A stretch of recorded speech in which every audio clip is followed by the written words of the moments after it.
Today, we're going to make a fun program that makes numbers count down on the screen.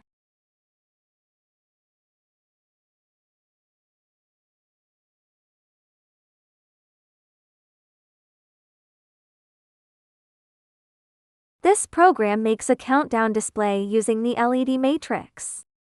Here's how it works. First, the program starts by setting a number, for example 9. This number is the starting point of the countdown. Next, the micro-bit shows the number on the screen. It waits for a short time so we can see it clearly. Then the number goes down by 1 and the new number is shown again. This keeps repeating until the number reaches 0. When the countdown is finished, the program turns on the output pin. That means the light will turn on at the end of the countdown.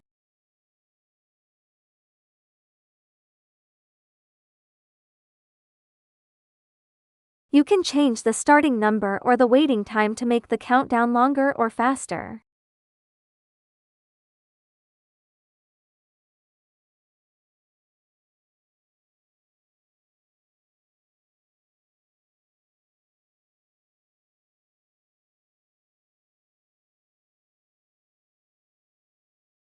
Now let's run the program and watch the numbers count down on the screen.